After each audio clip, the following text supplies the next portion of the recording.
sequência às nossas reuniões temáticas. Hoje o tema é meio ambiente. Tá? Então a Marcela está representando aqui o secretário técnico, secretário de Engenharia em Brasília, e nós vamos falar um pouquinho sobre a pauta, né, do meio ambiente em relação ao plano diretor. Não sei se você está por dentro, Marcela, da ideia, de qual que é a ideia da reunião.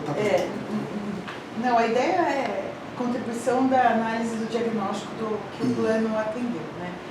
E nós tivemos até um C que eu localizei no ano passado, onde a equipe tinha feito uma análise. Era até esse C que eu ia abrir aqui. Não sei se todo mundo tem conhecimento, se quiser abrir. Eles passaram para a gente. A gente mandou para todo mundo. Aqui já está ligado. Abriu. Tem que, acho que Você está ligado aperta a tela, né? o controle remoto está aí do outro lado? Não, pode ser Então, peraí, dentro? liga o controle. Ah, E a luzinha do... Aperta o primeiro botãozinho dele. Fazendo força. esse aqui? É. Peraí, deixa eu dar a volta.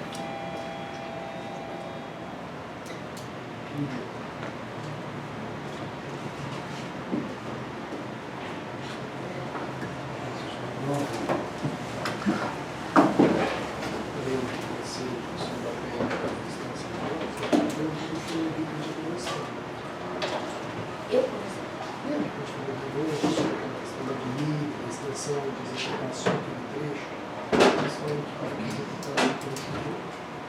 Vai tirar não li, Não? porque o Galo passa por mim.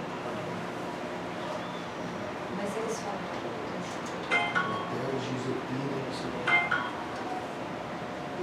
Eu mostrei pra eles do desaparecimento. Que coisa estranha. Cara, tem um mouse aí em cima da mesa?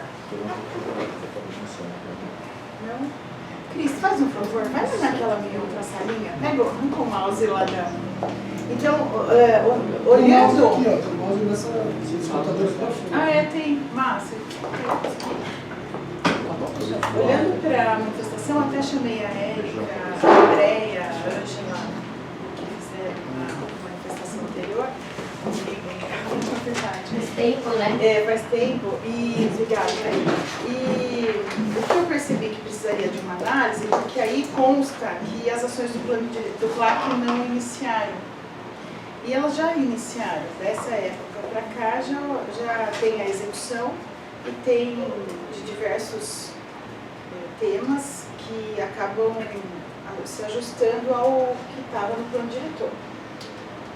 Mas muitas delas precisam de ampliação, né?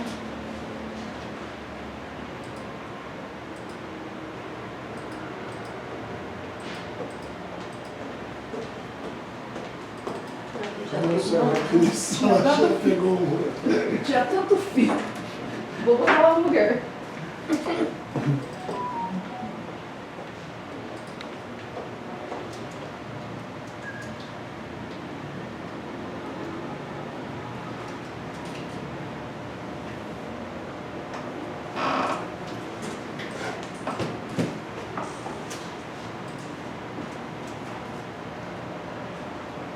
Tem um número, eu tô com ele aqui.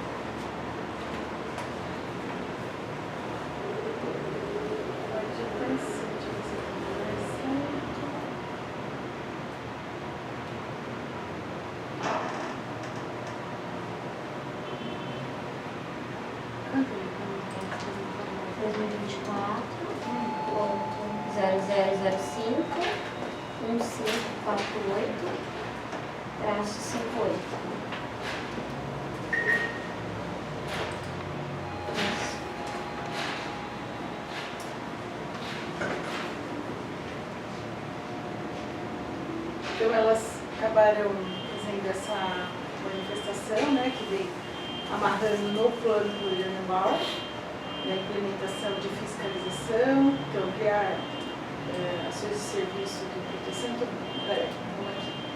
Então olharam para o PPA. No PPA tinha muito do verbo de implantação e a estrutura da secretaria ela é feita na Lei Complementar 59. Então, ela hoje é formatada em 2 diretorias, uma de planejamento, que é a diretoria DEMAC, que é de mitigação e adaptação, então ela faz planejamento. Ela passou por uma mudança de nomenclatura, mas na verdade é o planejamento ambiental. E o DL, que na verdade DLA, é a diretoria de licenciamento. A fiscalização é uma coordenadoria diretamente ligada ao gabinete, porque dentro do projeto de revisão que foi construído, o PL, ele foi tramitado, ele passou para o gabinete, não teve aprovação no comitê financeiro, de gestão financeira da administração, do executivo, e por conta do impacto financeiro no ano passado. E contemplava uma diretoria de fiscalização e ações específicas transversais, e o DPBEA é uma terceira diretoria que já existe, que é a proteção da causa ambiental, né? Então aqui nós temos animal, perdão. E então aqui eles colocam instituir e implementar políticas públicas integradas ao planejamento, que já é diretamente essa de mitigações e adaptação climática. A do controle, que seria essa projetada no PL, que não houve êxito, ela foi paralisada em setembro do ano passado, foi tentada retomada neste ano, por conta de seu primeiro ano de gestão, ela está vinculada ao PPA anterior, e aí ele também tinha um problema de ajuste aí na dotação, ele não foi ainda encaminhado à Câmara. Nesse ano nós temos o decreto de compreensão do Executivo.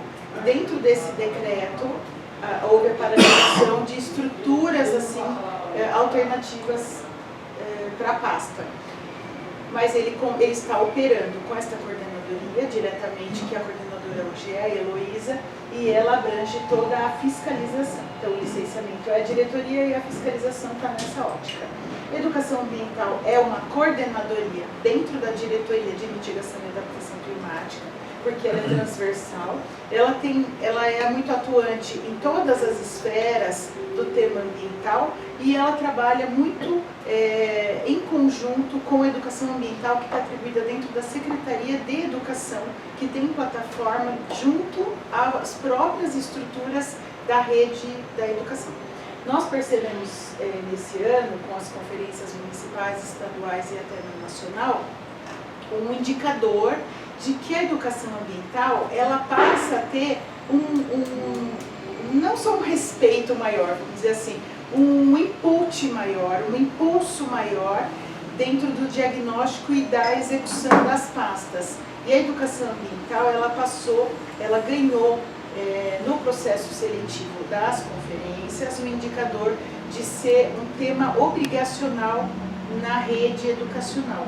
Então, Campinas já faz isso, nós até convidamos o professor Tadeu aqui, conversamos sobre isso e nós temos investido, então, nesse trato entre a coordenadoria e a educação efetiva regular, induzindo então o aumento dos CEA, que são Centros de Educação Ambiental. Hoje nós temos o CEA do Joaquim Egídio, que é coordenado pela pasta. Nós teremos mais 2 novos que faremos uma conversão das unidades construídas, uma dentro do empreendimento do Santene e outra do empreendimento da Bela Aliança. Então aí serão 2 CEA que nós queremos que tenha um input grande na sociedade, para que possa ter a tratativa cotidiana, técnico periodicamente na unidade, para poder ter essa desenvoltura, não só com a rede da educação, mas com a própria sociedade local. Nós temos outros CEAs que vêm em conjunto, então CEA com característica de água, ele é administrado pela Sanasa, CEA com características afins, eles deverão trabalhar nessa rede, hoje são 9 nesta rede, e vão acabar na sua temática trabalhando melhor junto à sociedade educacional, não só do padrão escolar, mas também do próprio ambiente da sociedade. Porque quando nós falamos em adaptação climática, nós estamos falando de uma nova educação climática. Nem é mais chamada educação ambiental, mas é uma educação climática. Nós não sabemos hoje como administrar ou viver nas cidades com a crise que temos. A sociedade precisa dessa educação, precisa dessa contrapartida desse viés. Então, a educação ambiental, que era aquelas questões que se permeava ou permitia entender que era para a criança, não é, é para toda a sociedade. Então, esse é o novo trato, o novo viés que está se pautando para a educação. E dentro do PLAC, do Plano Local de Ações Climáticas, tem isso no eixo de educação climática. Então, quando vai falar no outro eixo, que é justiça climática, não tem como fazer justiça climática sem educação. Porque é o jeito que a gente consegue traduzir para a sociedade o desequilíbrio que ela tem e como é que nós vamos reajustá-lo para um novo tempo. Só uma pergunta, você falou que são 19 CEAs, é isso? 9. 9. Hoje implantados, são 6 em execução, 3 estão fisicamente implantados e agora está fazendo essa parte está distribuído como no território? Distribuído no território por temas. Então, Sanasa tem tema, o Joaquim Egídio por conta da região, e aí vai passar por uma mudança nessa formulação que nós vamos receber o Santene e o Rio Bela Aliança, e aí vai poder conseguir ampliar a temática. Tá? A gente pode falar um pouco mais disso depois, específico. Proteção e bem-estar animal, nós temos hoje a unidade que fica ali atrás da Bosch, uma unidade que é de atendimento, né, de resgate animal. O nome, a gente tem até discutido, proteção e bem-estar é um nome muito amplo e parece que é só um plus, né? E não é isso, é uma unidade de resgate, né? É uma unidade de socorro mesmo. Essa unidade com esta desenvoltura é o desenvolvimento do CIA, que vai passar a ter uma conexão entre animais domésticos e animais silvestres e com uma amplitude de atendimento. Então esse CIA tem uma desenvoltura num recurso que começa numa sessão diária da União que passou para o município utilizar na implantação. Demorou um período para poder fazer essa sessão, já temos essa sessão. Passou um recurso no PROAMB, então vai ter já tem um input orçamentário, tanto pelo PROAMB quanto uma emenda complementar para a execução desse CIA. E essa unidade, ela tem um cronograma aí de 24 meses para construção, que vai ser uma unidade aí sim, além do resgate, mas da manutenção. Temos outros estudos para uma ampliação dos animais de grande porte, mas isso ainda são estudos que a gente tem pensado diante da amplitude do tema, né? Mesmo quando a gente falar em educação essencial, hoje sempre foi, mas hoje a causa animal ela está muito próxima do cotidiano das pessoas, do doméstico. Não é só a pessoa que gosta, mas não tem como negar que os animais ou por desejo estão próximos a nós, ou aqueles que estão, que a gente encontra abandonado, ou aqueles que necessitam pela própria sociedade, e os silvestres porque tem sentido o próprio impacto da zona urbana com a zona rural. Então a gente também não pode negar esse tipo de situação, né? A própria questão de saúde, nós temos hoje um pensar sobre a saúde única. Então a saúde única ela vai na saúde do ser humano, na da sociedade e na própria dos animais, porque ela interage isso. E falar em capivaras é falar em saúde humana, né? Então a gente não tem mais como separar alguns temas. Então tudo isso, há uma capilarização dentro do plano da peça orçamentária, da peça do PLAC, e não tem como negar o resultado no próprio plano diretor, porque eu começo a olhar para a setorização, para zoneamento, para a própria estrutura da cidade. Então, a ampliação dos serviços do bem-estar, isso foram ações que já foram colocadas dentro desse planejamento, sempre o recurso ou é da fonte direta ou do PROAMB, né, que vem com esse desenvolvimento, então, através do banco de projetos. E aí, houve dentro da elaboração dos planos ambientais, e aí falando de planejamento ambiental, foi apontado aqui a expansão de áreas verdes, parques lineares e corredores ecológicos. O que é isso? Então, os parques lineares, ele ele nasce por um apelo não só da instituição verde, mas como usar e integrar a situação do verde. Nós temos o projeto Reconecta, que é conhecido de todos, é um case na nossa região, tem um objetivo de conectar as cidades através das manchas verdes e por isso não pode ficar no papel, tem que ter efetividade. Para ter efetividade, por vezes são doações, são desapropriações, mas acima de tudo, a preservação daquilo que já tem, né? E os parques lineares é também uma forma da sociedade compreender a importância daquela área, não só trabalhando diretamente nas ações de APP, mas naquelas até do parcelamento do solo, muito integrativa, porque tudo que eu vou fazer, se eu não tiver esse olhar para a execução, dentro da peça do planejamento do uso e ocupação do solo, eu acabo deixando... Entender, 3 milhões e meio, é isso? Isso aqui... Esse orçamento que aparece aí é o recurso que tem para o que está dito. Essa manifestação não é... Perdão, Marta, Marta não, olha, Tina, desculpa. Essa manifestação é de 2023, 23 e 24, agora já mudou. E aí que eu vou acrescer a informação. Então, como isso começa com todo esse apelo do porquê, foi socorrido a algumas instituições financeiras e foi apresentado o projeto junto ao BNDES. Nós temos 3 parques divididos em 6 trechos que estão sendo financiados pelo BNDES. Esse orçamento é de um parque, que era da época. Agora esse investimento já triplicou e esses parques agora, recentemente, neste mês, a licitação fechou, teve o ganhador e nós já vamos passar à execução.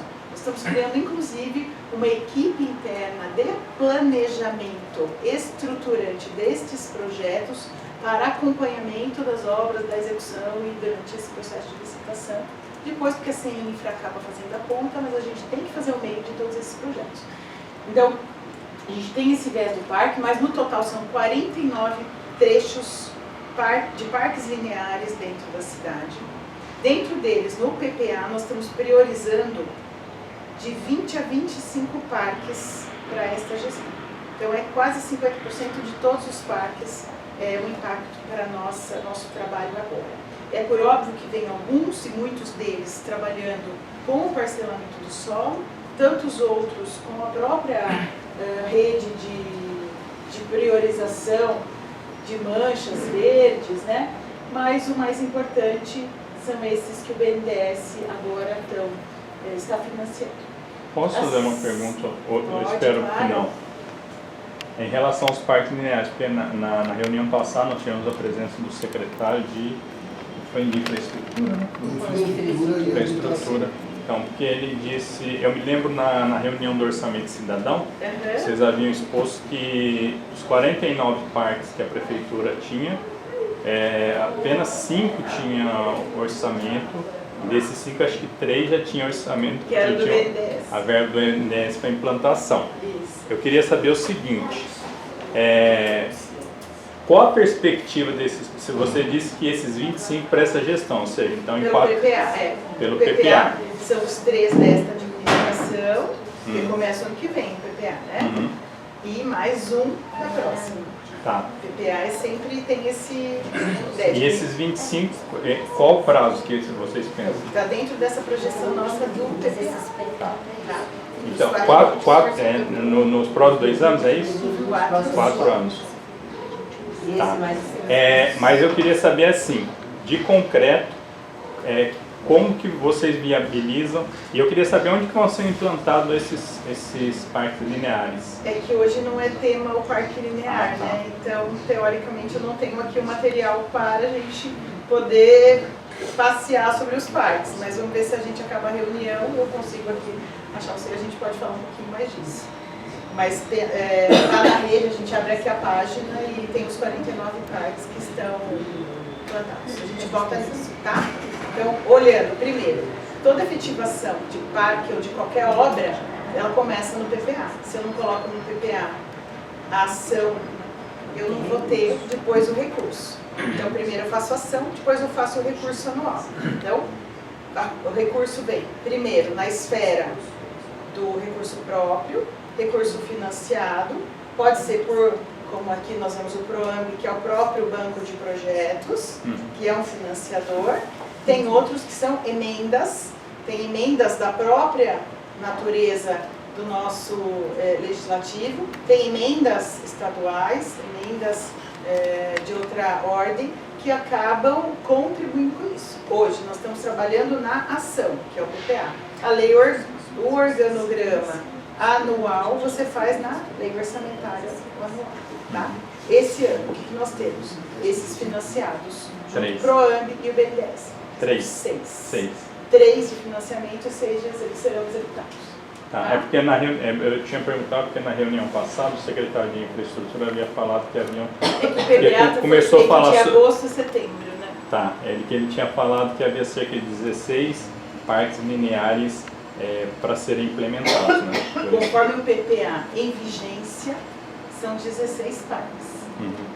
Então, assim, PPA em vigência é o que é? É o PPA que representou 25, 24, 23, 22.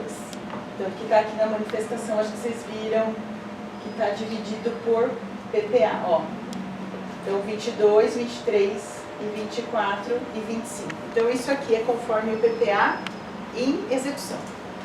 Como nós já estamos agora no mês de agosto, setembro, fazendo o PPA da próxima administração, nós estamos aqui falando de plano diretor, então a gente aqui constata o que já foi feito e constata o que nós já vamos implementar. Ok?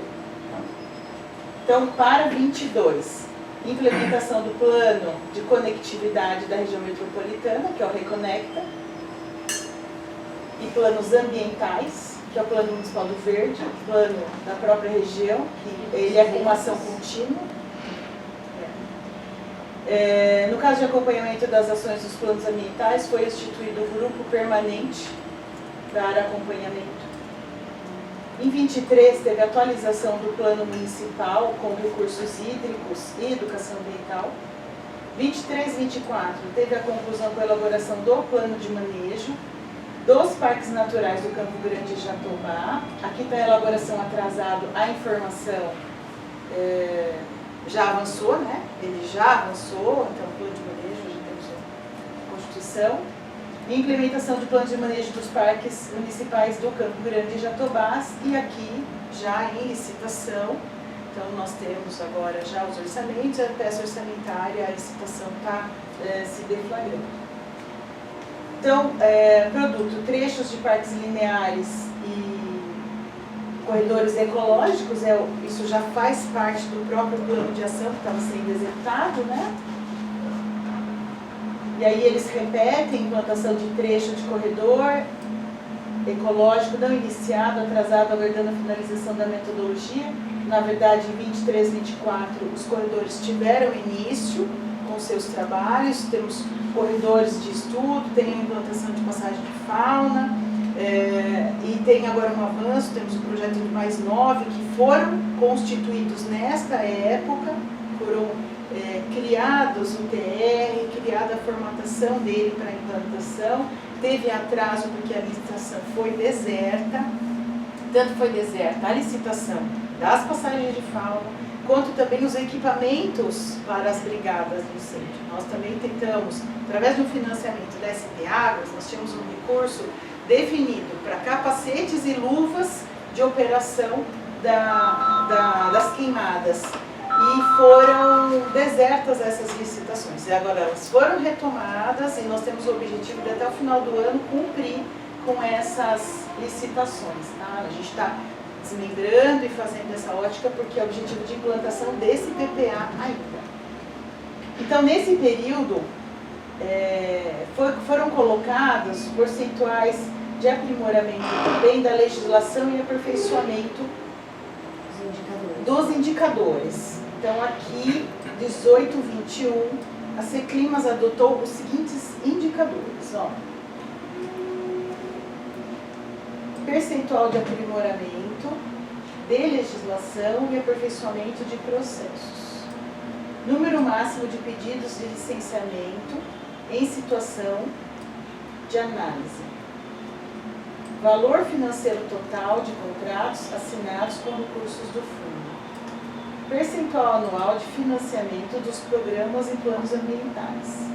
Percentual da reestruturação da Secretaria. Números de planos ambientais municipais elaborados e revisados. Número de juntas administrativas ambientais instituídas. Percentual de manutenção ou melhorias dos indicadores do PCA do plano. E percentual de regulação e operacionalização do Estatuto dos Animais. Quanto a esses indicadores, que foram constituídos, criados, regulados de 18 a 21, ela ainda implementa os de 22 a 25. Foram adotados Índice de Avaliação Ambiental do Tribunal de Contas, Índice de Avaliação Ambiental do Governo do Estado, Indicadores de Avaliação do Programa Cidades Sustentáveis. Esses indicadores é a forma mensurável de se dizer se a Secretaria está atendendo a conexão com o próprio plano diretor.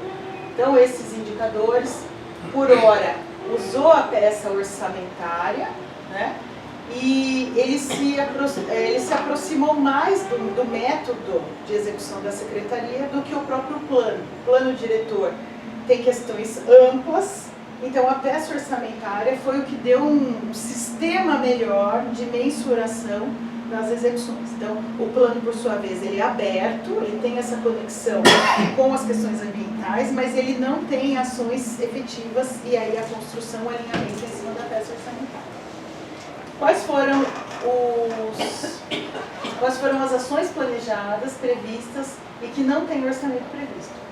Algumas ações inerentes ao plano ambiental, por exemplo, a adequação do esgotamento sanitário nas áreas rurais, vinculados aos planos municipais ambientais, dependem de projetos específicos, normalmente financiados pelo PROAMB, ou pelos termos ambientais, termo de compromisso ambiental, ou os termos de conduta, além da busca contínua de parcerias e editais de financiamento e projetos ambientais. Bom, as questões rurais, da zona rural, da área rural, ou do próprio incentivo rural, elas precisam sempre de investimento que não está de plano na peça orçamentária como ações específicas. Mas tem algumas delas, como o PCA, que é o quê? Investimento na própria implementação do produtor rural junto à proteção de água. Esse exemplo do PCA, nós temos um terceiro edital, ele foi implementado durante esse ano, o ano de 25 é o terceiro edital, tem um aumento da adesão dos produtores rurais, mas a parte do esgotamento sanitário, ela precisa de uma amplitude que vem justamente com a SANASA. Nós não temos ação direta sobre essa execução. Então há o quê? Quando faz a visitação do produtor rural do PCA, há uma fiscalização, há uma educação ambiental sobre essa área e uma condução que ele precisa cumprir regras, estatuir um projeto assim de recuperação daquilo que não está atendendo os critérios, né? Fossa, lençol não protegido, então tudo isso precisa ter realmente uma ação de monitoramento, e aí nós vamos acabar falando na fiscalização de novo, que a amplitude disso acaba numa forma não só da busca da multa, da busca da execução efetiva, mas também da preventiva. Como que o produtor rural pode passar a ter melhores condições sobre o uso da sua terra? Então, o PROAMB, para isso, desenvolve no banco de projetos ações junto a esse operador da busca rural.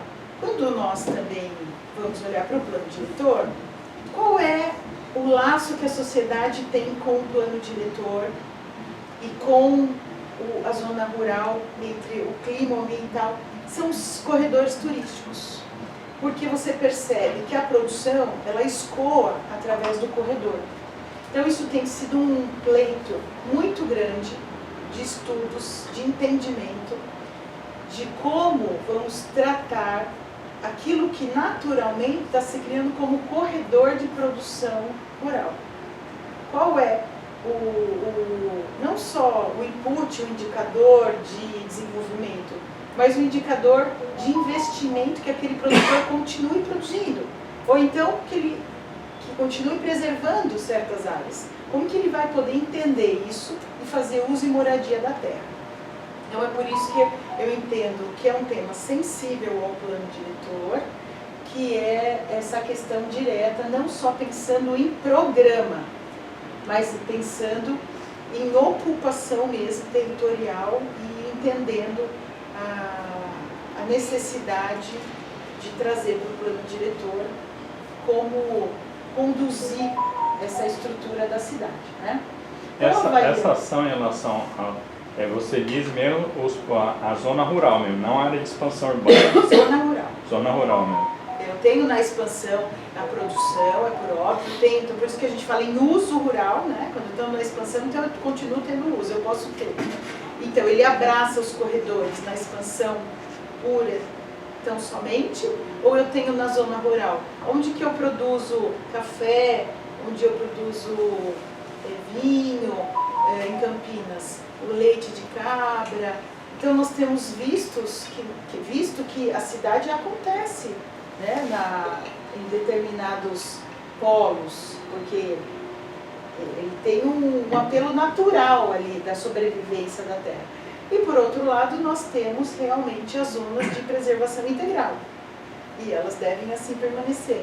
Então tudo isso é um tema de uso e ocupação que precisa, em diversas facetas, abraçar o plano diretor. Esse é um dos grandes desafios do plano diretor, né? Se conjugar o desenvolvimento rural com o crescimento urbano.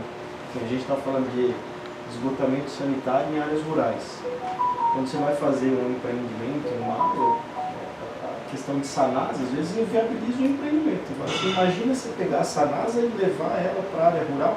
Como é que esse produtor consegue ajustar esse custo com a produção? Se ele tem uma produção mais e aí você vai falar, qual é o conceito de eu equalizar isso? Não vamos falar de ocupações rurais, vamos falar da própria casa do produtor. Como é que ele coloca uma ET, uma asepsia, um gestor, como é que ele coloca, qual é o incentivo, como é que ele, entendeu? Então, esse desafio não é do plano diretor, é desafio da sociedade, né? Desafio de todos nós. É que o plano diretor ele vai demonstrar esse regramento para a gente fazer a conjectura da cidade. E por isso que a gente aí constrói tudo junto, né? E vai fazendo não só as audiências públicas, mas as consultas públicas, né? Para a gente entender esse termômetro que a cidade precisa. Então, sem dúvida, o grande desafio, o secretário pode falar mais. Esse plano de esgotamento sanitário nas áreas rurais é feito em alguma parceria com a CETESB? Porque a gente sabe que uma parte dessas propriedades rurais cabe também a fiscalização da CETESB em relação ao esgotamento sanitário. Né? A prefeitura tem feito algum trabalho com a CETESB nesse sentido? O que acontece? A CETESB ela deixa assim bem claro as suas atribuições e as atribuições do município, né? Então ela fala assim, isso você licencia, isso eu licencio, e as fiscalizações são apartadas. Elas não são em conjunto, mas nem por isso uma não pede às vezes auxílio, e pedido auxílio, a nossa fiscalização, ela atua em conjunto a partir do momento que a CETESB detona, atua,